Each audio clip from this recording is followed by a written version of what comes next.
Hello everyone, আসসালামু আলাইকুম। সবাই কেমন আছেন? চলে আসলাম আরেকটি নতুন ভিডিও নিয়ে। বাট আজকের ভিডিওটা ফালতু হতে যাচ্ছে। কেন ফালতু বললাম সেটা ভিডিও শেষে বুঝতে পারবেন। তো যাই হোক, তো সকাল সকালে আমি প্ল্যান করেছিলাম যে আজকে আমি রসমালাই বানাবো। আর শুরুতেই দেখতে পেয়েছিলেন যে আমি ডানো দুধ নিয়েছিলাম আর হচ্ছে একটি ডিম নিয়েছি। আর ডিমে দিয়েছিলাম আমি 1 চামচের মতো চিনি, লবণ অল্প একটু, আর দিয়েছিলাম ময়দা, যেটা আমার সব থেকে বড় ভুল ছিল ময়দাটা দেওয়াতে। দেন এই ভুলটা তো করেই ফেলি, তারপর আমি যেটা আবার ভুল করি সেটা হচ্ছে এখানে অল্প অল্প করে ডিম দিয়ে মিক্স করার কথা ছিল। আমি কি করছি, ঢালতে যে অনেকগুলো একসাথে ঢেলে ফেলেছিলাম ভুলে।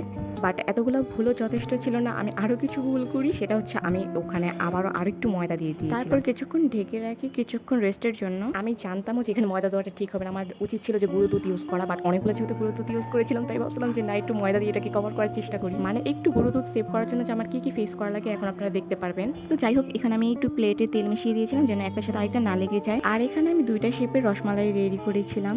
যাই হোক, দেন আমি এখানে হচ্ছে দুধ দিচ্ছিলাম, এটাকে একটু জাল করব। আর এই দুধটা কিন্তু আমার নানি গ্রাম থেকে এনেছে আমাদের জন্য। আরেকটা কথা, আমি কিন্তু এর আগে কখনো রসমালাই বানাইনি, এটাই ফার্স্ট টাইম ট্রাই করি, তাই কেমন হবে আই ডোন্ট নো গাইস। তো দুধের মধ্যে আমি চিনি দিয়ে দিই 1 চামচের মতো, আর একটু লবণ দিই, আর এটাকে তেজপাতা বলে না দারচিনি বলে আমি ঠিক জানি না, এটা দিয়ে দিয়েছিলাম। আর এটা টেস্ট আরেকটু মজার জন্য এখানে আমি গুঁড়ো দুধ আরেকটু দিই। তো দেখতে পাচ্ছেন কি সুন্দর দেখা যাচ্ছে। এগুলো সবই ঠিক ছিল, এগুলো দেখে আমি ভাবছিলাম যে না, মনে হয় মজাই হবে, মনে হয় ঠিকই আমি ধাপগুলো পার করছি। বাট আমি এটাও ভাবতেছিলাম যে এরপরে আমার জন্য কি ওয়েট করতেছে আর কি, সেটা আমি নিজেও জানি না। বাট ময়দা ইউজ করার পর সত্যি কথা বলতে আমার মনে খোঁচখোচানিটা লেগেই রয়েছিল যে না, কোনো একটা সমস্যা হবেই। আর কিছুক্ষণ জাল করার পরে তারপরে দেখা যাচ্ছিল যে রসমালাইগুলো কেন জানি না ফুলে ফুলে যাচ্ছে। আমি ভাবছিলাম যে মনে হয় হয়ে গিয়েছে। তারপর কিছুক্ষণ রেখে আমি এটা রেস্টের জন্য রেখে দিই ঠান্ডা হওয়ার জন্য। দেন ঠান্ডা হওয়ার পরে এটা আমি একটা বাটিতে উঠিয়ে নিই। উঠিয়ে নেওয়ার পরে এটা আমি পরিবেশন করি সবাইকে।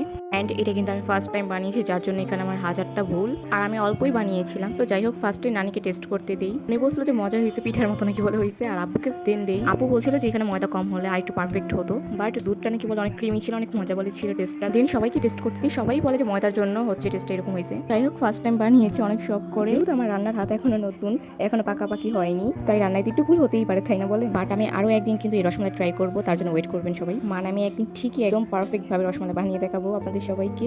তো আজকে এই পর্যন্ত। আমার পেজটিকে সবাই লাইক ফলো করে পাশে থাকবে, যেহেতু আমার নতুন পেজ। আজকে এই পর্যন্ত, দেখা হচ্ছে নেক্সট ব্লগে। সবাইকে আল্লাহ হাফেজ।